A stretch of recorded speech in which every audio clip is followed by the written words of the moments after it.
यसको पनि सत्य तथ्य बुझौँ र यहाँभित्र के छ त्यो पनि हेरिहालौँ। यहाँ हेर्नुहोस् 2023 देखि नै यी कम्पनीहरू जसको नाम लिएको छ ती कम्पनीहरू नेपालमा कर प्रयोजनको लागि दर्ता भइसकेका छन् र कर तिरिरहेका छन्।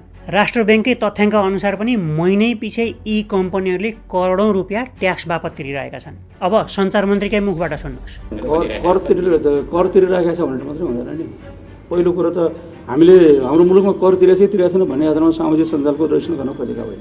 अर्थात् कर नतिरेको भन्ने कुरा सत्य होइन रहेछ। अनि यो पनि सुन्नुहोस्, सञ्चार मन्त्री भन्दैछन् यी कम्पनी सम्पर्कमै आएनन्, सरकारलाई टेरेनन्। सुन्नुहोस्, यो उनीहरूले आफ्नो बाध्यताहरू के चाहिँ देखाइरहेका छन् के पनि देखाएको हामीले किन चाहिँ के पनि देखाएको छन् देखाउने बाबा भइहाल्छ।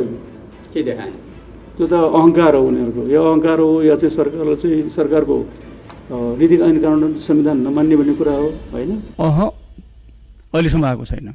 तर सिङ्गापुर मेटाकी public policy manager Ruzan Sarwar लगायत प्रतिनिधिले सञ्चार मन्त्रालयका सचिव राधिका अर्यालसहित अरू पनि अधिकारीहरूसँग 1 घण्टाभन्दा लामो कुराकानी गरेको भनिएको छ। त्यो कुराकानीमा मेटाका प्रतिनिधिले नेपालको ऐन कानुन पालना गर्ने तर निर्देशिकाको भरमा सूचीकृत हुन कम्पनी बाध्य नहुने खालको आशय व्यक्त गरेको भनिएको छ। अब विडम्बना हेर्नुहोस्, सञ्चार मन्त्री आफै यहाँ भन्दैछन् कि हामीले कूटनीतिक नियोग पनि प्रयोग गर्यौँ र उनीहरूसँग सम्पर्क गर्यौँ, उनीहरू यसमा सहमत भएनन्।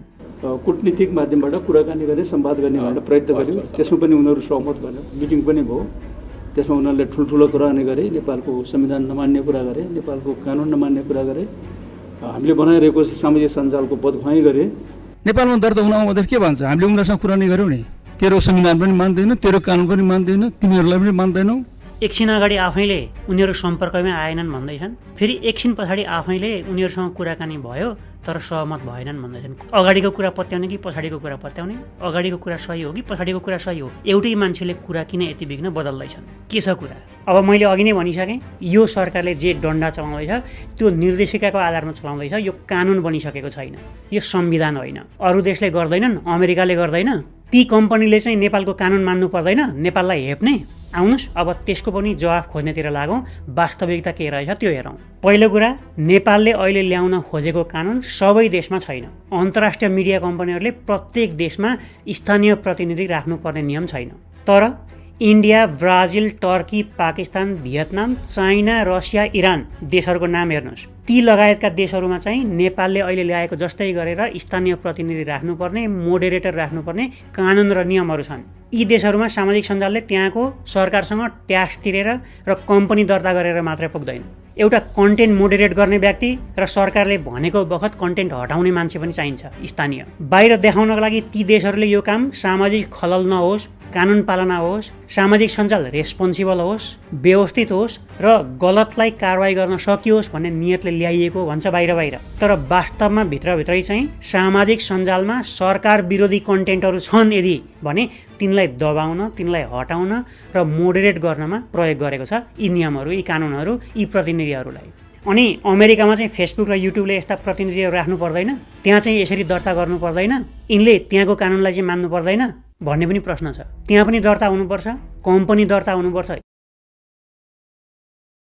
सुन्दा त सरकारले ठिकै गरेछ नि, के को हल्ला खल्ला भन्ने लाग्ला, तर गाँठी कुरा, भित्री कुरा बेग्लै छ। आउनुहोस् के हो त्यो भित्री कुरा अब हेरौँ। यो बुझ्न अलिकति अगाडि जानुपर्ने हुन्छ। लगभग 1 वर्षभन्दा अघि सरकारले टिकटकलाई ठ्याक्कै यसै गरी बन्द गरेको थियो र सरकारलाई नटेरेको, सरकारले बोलाउँदाखेरि पनि नआएको भनेर बन्द गरेको थियो।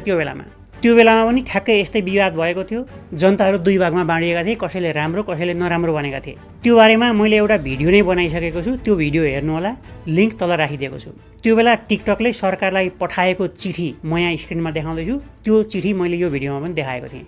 यहाँनिर टिकटकलाई सरकारले बोलाउँदाखेरि नआएको भन्ने प्रश्नको जवाफ दिँदै टिकटक आफैले हामी नआएको होइन, हामी बारम्बार सरकार र उसका प्रतिनिधिसँग भेटेर कुरा गरेका थियौँ भन्दै टाइम टेबल र के छलफल भयो त्यो सबै लेखेको छ यो चिठीमा। अर्थात् सरकारले जनतालाई जे भन्दै थियो त्यो सही होइन रहेछ भन्ने कुरा यो चिठी हेर्दाखेरि देखिन्छ, किनभने सरकारले यसको खण्डन गरेको छैन।